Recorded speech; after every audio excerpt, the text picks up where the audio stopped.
आप देख रहे हैं न्यूज इंडिया, आपके साथ मैं रचना बंसल। रिलायंस ग्रुप के चेयरमैन अनिल अंबानी पर एक बार फिर से मुश्किलों का पहाड़ टूट पड़ा है। प्रवर्तन निदेशालय यानी कि ईडी ने अनिल अंबानी के रिलायंस ग्रुप से जुड़े हुए 35 से ज्यादा ठिकानों और 50 कंपनियों पर छापेमारी की। ईडी अनिल अंबानी से जुड़े हुए परिसरों की तलाशी लेने में जुटी हुई दिखी। ईडी ने येस बैंक लोन में धोखाधड़ी मामले में जुड़े मनी लॉन्ड्रिंग की जांच के सिलसिले में ये कार्रवाई की, यानी कि एक्शन हुआ। मीडिया रिपोर्ट्स बता रही हैं कि national housing bank, SEBI, national financial reporting authority, bank of Baroda और सीबीआई की 2 एफआईआर के आधार पर यह कार्रवाई की गई। अनिल अंबानी से जुड़ी हुई कंपनियों के कई वरिष्ठ अधिकारियों के परिसरों की भी तलाशी ली गई है। दरअसल ये पूरा मामला साल 2017 से 2019 के बीच येस बैंक के जरिए अनिल अंबानी से जुड़े हुए रिलायंस ग्रुप की कंपनियों को दिए गए करीब 3000 करोड़ के लोन से जुड़ा हुआ है। ईडी की एक रिपोर्ट के मुताबिक यहाँ ईडी को जांच में पता चला है कि सबूत ऐसे सामने आए हैं, सार्वजनिक धन के हेराफेरी के लिए रची गई एक सुनियोजित ये साजिश थी, यानी कि प्री प्लान था ये सब कुछ। ईडी की शुरुआती जांच में ये पता चला है कि इन लोन्स को कथित तौर पर फर्जी कंपनियों और ग्रुप की बाकी इकाइयों में डाइवर्ट किया गया था। जांच में यह भी सामने आया है कि येस बैंक के बड़े अधिकारियों को शायद रिश्वत दी गई थी, जिसकी तह तक जाने के लिए ईडी ने अनिल अंबानी से जुड़े हुए 35 से ज्यादा ठिकानों और 50 कंपनियों पर छापेमारी की। अब ईडी को इस छापेमारी में क्या क्या मिला और कैसे शुरू हुआ ये सब कुछ, ये जांच का दायरा कैसे बढ़ा, अब आगे वो जान लीजिए। हुआ क्या, लोन अप्रूवल में भारी गड़बड़ी के सबूत मिले हैं। यहाँ पर अब जो जिस तरीके से अभी तक की गड़बड़ी है, बैकडेटेड क्रेडिट अप्रूवल मेमोरेंडम, बिना ड्यू विजिलेंस के लोन यहां पर पास कर दिए गए। येस बैंक की क्रेडिट पॉलिसी का इसमें सीधे तौर पर उल्लंघन दिखा। लोन की रकम का डायवर्जन भी इसी गड़बड़ी का हिस्सा रहा और जो पैसा था वो शेल कंपनियों और कमजोर बैलेंस शीट वाली संस्थाओं को ट्रांसफर कर दिया गया, खपा दिया गया।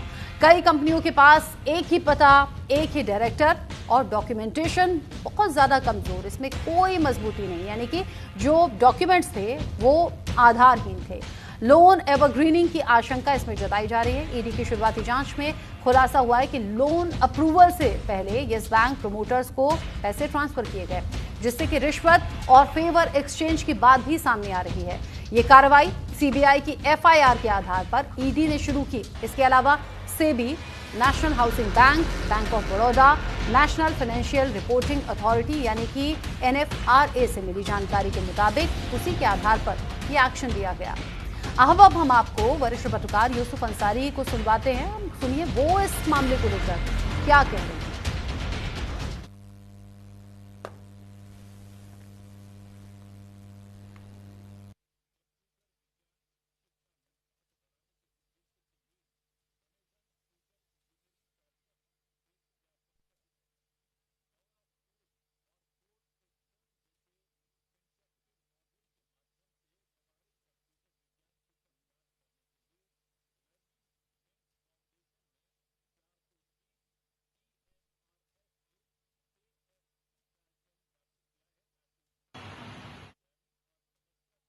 अंबानी की मुश्किलें बढ़ती हुई दिख रही हैं और अब जिस तरीके से ईडी ने ये कार्रवाई की है, इस पर अलग अलग रिएक्शन सामने आ रहे हैं। आपको की खबर है वो सचमुच चौंकाने वाली है कि इसी सरकार में अनिल अंबानी को राफेल का काम मिला था। हालांकि उनके पास कोई एक्सपीरियंस नहीं था। एक जमाने में बहुत बड़े वो उद्योगपति थे, बहुत बड़ा उनका कारोबार था और दुनिया, देश ही नहीं बल्कि दुनिया के सबसे अमीर लोगों में उनका शुमार होता था। लेकिन अचानक उनकी कंपनियां दिवालिया होने लगी, बिल्कुल डिफॉल्टर वो हो गए और उन्हें हलफनामा देना पड़ा था कि उनके पास खर्च चलाने को भी पैसे नहीं है। लेकिन उनके जो ठाट बाट थे उसके अंदर हमने कोई कभी कमी नहीं देखी। तो अब जो ये छापा पड़ा है, ये बताया जा रहा है कि साहब एक्सिस बैंक का जो 3000 करोड़ का घोटाला में उनका नाम है, उससे रिलेटेड मामलों में छापा पड़ रहा है। तो एक आशंका ये भी है कि अनिल अंबानी ने, और एक मामले में उन्हें अनिल अंबानी ने उनकी कंपनी को और उन्हें, उनकी जो कंपनी थी अनिल कम्युनिकेशंस या रिलायंस कम्युनिकेशंस, उन्हें और अनिल अंबानी को दोनों को फ्रॉड का कहा था। तो एक परसेप्शन ये है कि सजा काटने से बचने के लिए अनिल अंबानी ने अपनी कंपनियों को विलफुल डिफॉल्टर करार कर दिया है और जो बैंकों का पैसा था वो खा गए हैं। तो ये एक अपराध है कि आप डिफॉल्ट नहीं हुए, आपको नुकसान नहीं हुआ है, आपने। हालांकि अब तक की रिपोर्ट में अनिल अंबानी का नाम सीधे तौर पर सामने नहीं आया है, लेकिन चूंकि मामला उनकी कंपनियों से जुड़ा हुआ है, इसीलिए माना जा रहा है कि उनसे पूछताछ की जा सकती है। अब ये मामला इतना ज्यादा सीरियस क्यों है, वो जान लीजिए। इतना ज्यादा गंभीर क्यों है? जांच में सामने आया कि 2017 से 2019 के बीच में यस बैंक से मिले हुए 3,000 करोड़ रुपए के लोन का गलत इस्तेमाल किया गया। ये लोन उस वक्त मंजूर किए गए जब बैंक प्रमोटर्स को कथित तौर पर रिश्वत दी गई थी। बैंकिंग सिस्टम के रूट लेवल पर खामियां सामने आई हैं, जो कि रिटेल इन्वेस्टर्स और शेयर होल्डर्स के लिए बहुत बड़ा झटका है। यस बैंक जैसे बड़े बैंक की विश्वसनीयता पर सवाल खड़ा करता है। यहां सेबी और आरएचएफएल के जरिए कॉर्पोरेट लोन में अचानक से बढ़ोतरी को लेकर चिंता जताई। बिना प्रक्रिया के लोन पास करने जैसे कई गैर कानूनी काम भी सामने आए और इसीलिए इस जद में, यानी कि जांच की जद में, हर कोई सामने आ रहा है जो कि इन्वॉल्व था। अब यहां ईडी की कार्रवाई को लेकर जब हमारी टीम ने, यानी कि न्यूज इंडिया की टीम ने इन्वेस्टिगेशन की, तो बहुत से इसमें खुलासे हुए हैं। देखिए संवाददाता अली शरर की ये रिपोर्ट।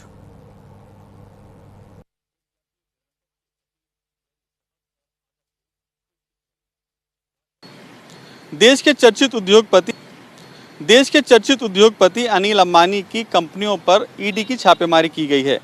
चाहे वो मुंबई हो या दिल्ली हो, ऐसे तमाम अलग अलग कंपनियों में ईडी की छापेमारी की गई है और इसकी पीछे की जो वजह है वो बेहद चौंकाने वाली है, क्योंकि 3,000 करोड़ से ज़्यादा का बैंक घोटाला सामने आया है। यानी कि साल 2017 से साल 2019 के बीच में 3,000 करोड़ से ज़्यादा का लोन सैंक्शन कराया गया था यश बैंक से। उस बैंक में जब लोन सैंक्शन कराया जा रहा था तो उस दौरान कई सारे दस्तावेज जो जमा किए गए थे वो पूरी तरह से फर्जी पाए गए और उस पूरे मामले को देखते हुए ही सीबीआई ने मामला दर्ज कर लिया था। लेकिन अब सीबीआई ने जब मामला दर्ज किया, उसके जांच का दायरा आगे बढ़ाया, तो उसमें कई सारे एंगल मनी लॉन्ड्रिंग के निकल के आए। इसीलिए ईडी ने इस पूरे मामले को हैंडओवर कर लिया।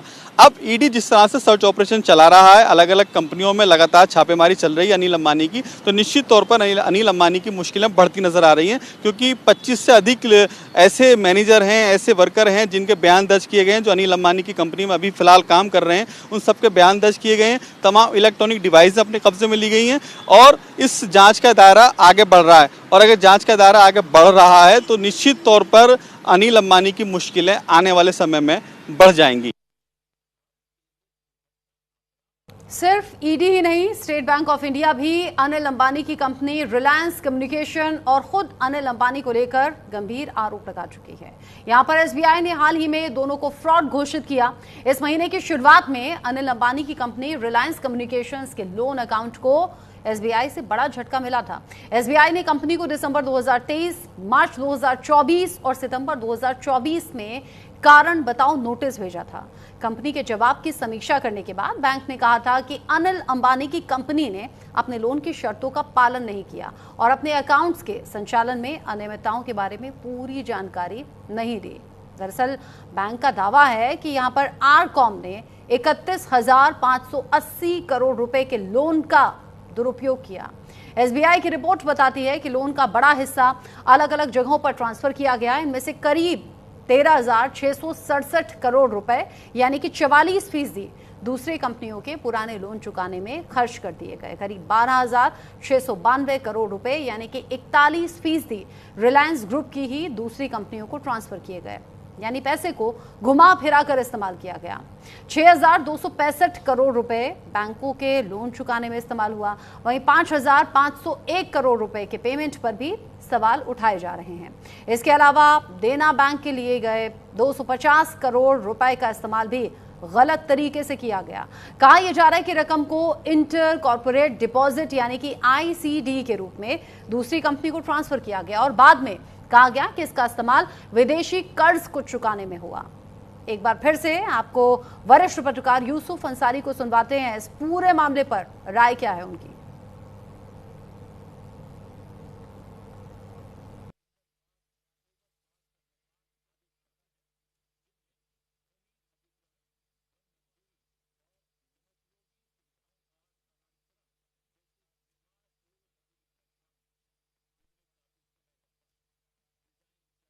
इस तरह की बात सामने आ रही है, इस तरह की बात सामने आ रही है, तो इस तरह की बात सामने आ रही है।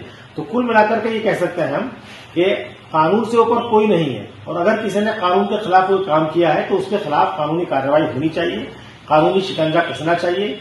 और जनता का पैसा अगर खाया गया है, बैंकों के साथ अगर फ्रॉड किया गया है, तो वो पैसा जनता को मिलना चाहिए, तभी न्याय व्यवस्था कायम होगी।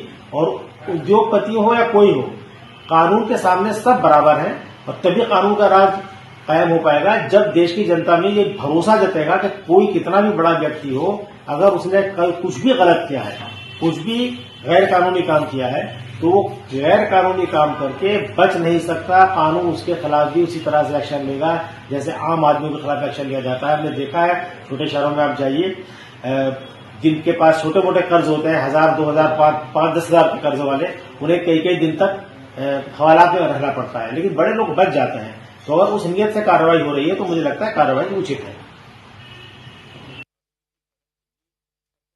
इस पूरे मामले को लेकर अब सीबीआई में शिकायत दर्ज कराने की तैयारी शुरू कर दी है। सिर्फ इतना नहीं, national company law tribunal Mumbai में अनिल अंबानी के खिलाफ व्यक्तिगत दिवालियापन की प्रक्रिया भी चल रही है, जिससे कि मामला और ज्यादा गंभीर हो चुका है।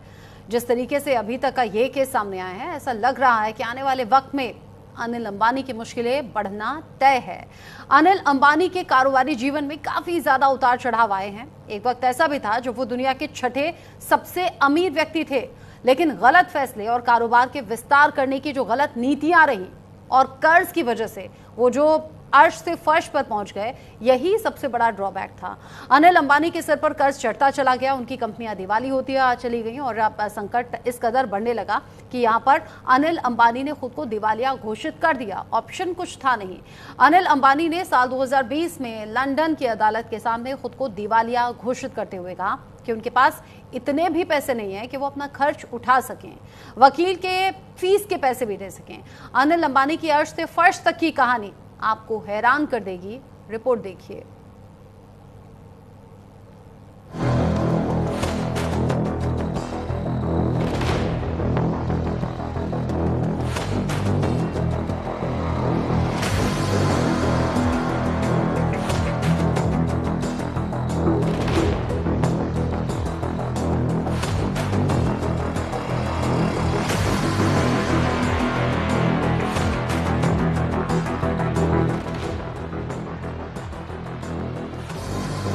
एक समय देश के कॉर्पोरेट जगत के चमकते सितारे रहे अनिल अंबानी मुकेश अंबानी से भी ज्यादा सक्सेसफुल माने जाते थे।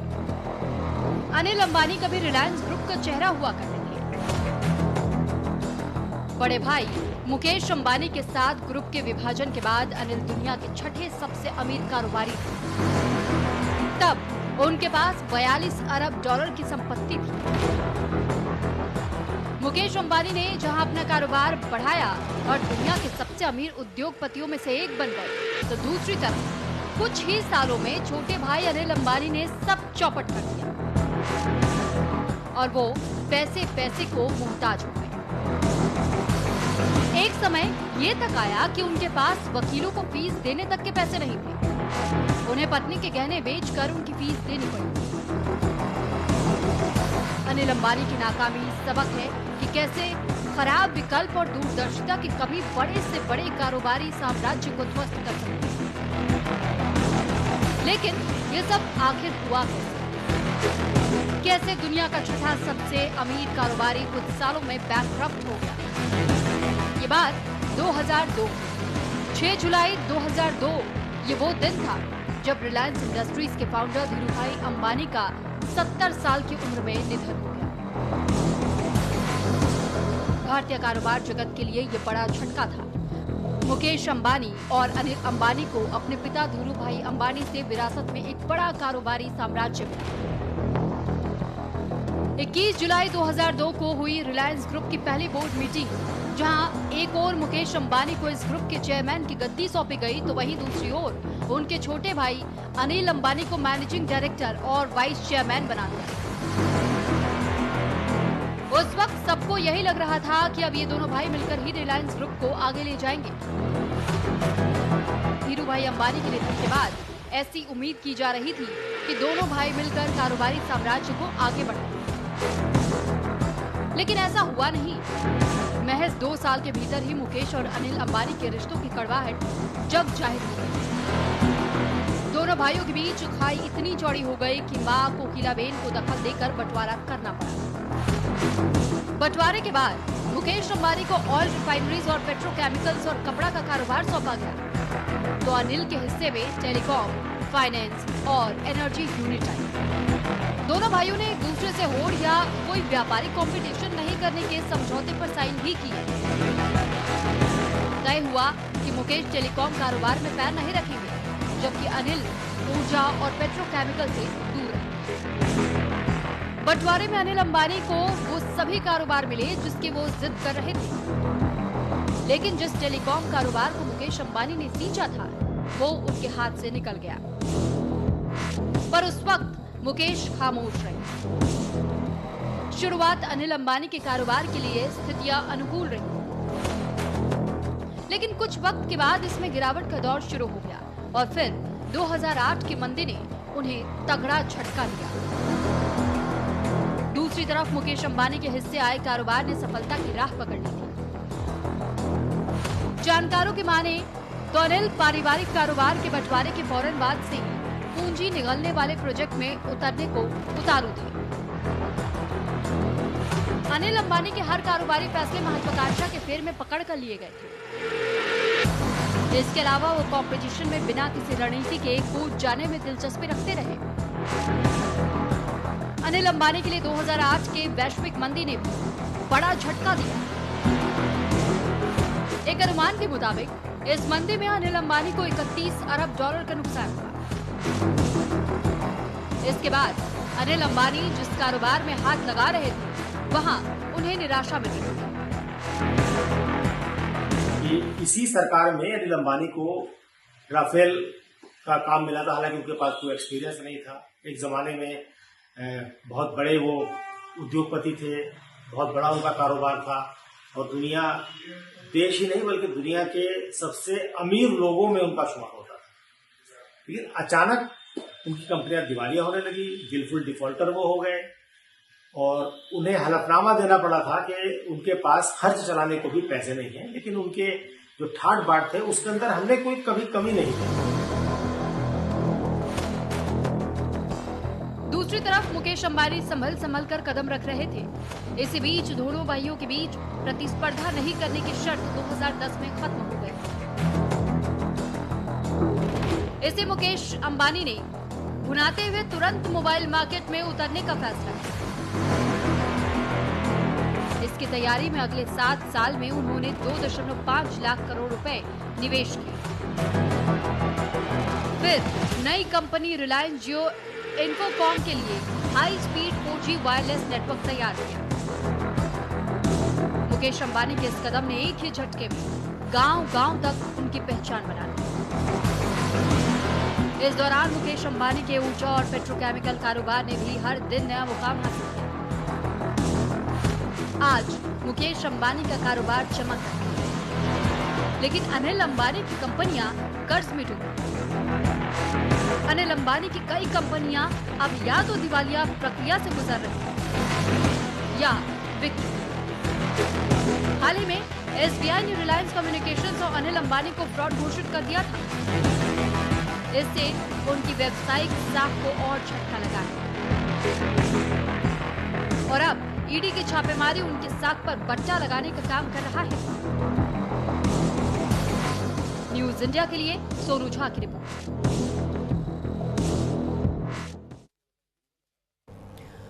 अनिल अंबानी के अर्श से फर्श पर आने के पीछे सिर्फ वही जिम्मेदार थे। उनकी पसंद ही उनके पतन का कारण बनी। कहा जाता है कि अनिल बिना किसी योजना या फिर बिना किसी दूरदृष्टि के एक साथ कई कंपनियां शुरू उन्होंने कर दी और फिर ऊपर से कंपटीशन की भावना लेकर वो आगे बढ़े। यानी कि कंपटीशन बहुत ज़्यादा था और इसी में वो स्ट्रगल करते रहे। यानी उनके पतन की कहानी उनकी खुद के डिसीजंस रहे। भले ही अनिल अंबानी कर्ज डूबती कंपनियों का दर्द झेल रहे हों, लेकिन उनके पास नायाब चीज़ों की भी कोई कमी नहीं है। अगर हम अनिल अंबानी की बेशकीमती चीज़ों की बात करें तो कुछ चीज़ें हैं जिनकी गिनती सबसे पहले आती है। अनिल अंबानी की सबसे नायाब चीज़ 17 मंजिला आलीशान घर, जिसे एबॉर्ड कहा जाता है। घर की छत पर एक हेलीपैड भी है।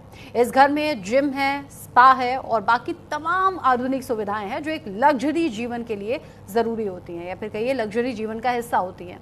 इस घर में खुला स्विमिंग पूल भी है। घर की कीमत 5,000 करोड़ रुपए है। सोचिए, दिवालिया बताते हैं, 5,000 करोड़ रुपए का घर है। अनिल अंबानी के पास प्राइवेट जेट भी है। अंबानी परिवार के गैरेज में कई सारी महंगी कार्स भी हैं। कभी शिखर पर रहे अनिल अंबानी की संपत्ति में भारी गिरावट आई है और इसकी अलग अलग वजह हैं जो आपने अभी तक की रिपोर्ट्स में देखी हैं। 2019 का ये मामला, 2019 में फोर्ब्स के मुताबिक उनकी संपत्ति $1.7 बिलियन थी। अगर भारतीय रुपए में इसकी कीमत हम देखें तो ये संपत्ति करीब बैठती है 14,110 करोड़ रुपए की। लेकिन अब रिपोर्ट्स बताती हैं 10 मार्च 2025 तक उनकी जो नेटवर्थ है वो केवल और केवल $530 मिलियन यानी कि करीब 4,400 करोड़ रुपए की रह गई है। वहीं मुकेश अंबानी आज भी भारत के सबसे अमीर शख्स में आते हैं, जिनकी कुल संपत्ति करीब 9.10 लाख करोड़ आंकी गई है। रिलायंस इंफ्रास्ट्रक्चर और रिलायंस पावर की हालिया मुनाफे से यह अनुमान लगाया जा रहा है कि अनिल अंबानी वापसी की दिशा में कुछ कोशिशें भी कर रहे हैं। लेकिन इन सब खबरों के बीच में ईडी की छापेमारी ने उनकी साख पर एक बार फिर से बट्टा लगाने का काम किया है और एक बार फिर से वो मुश्किलों में घिर सकते हैं। और इसीलिए हम कह रहे हैं, ईडी अगर जांच को आगे बढ़ाती है, हालांकि अभी सीधे तौर पर डायरेक्टली अनिल अंबानी का नाम सामने नहीं आया है, लेकिन जैसे जैसे वक्त आगे बढ़ेगा वैसे वैसे अनिल अंबानी का नाम भी सामने आ सकता है, यानी कि वो भी जांच के इस दायरे में सामने आ सकते हैं। जो अपडेट्स होंगे आगे पहुंचाएंगे आप तक। छोटा सा ब्रेक ले रहे हैं।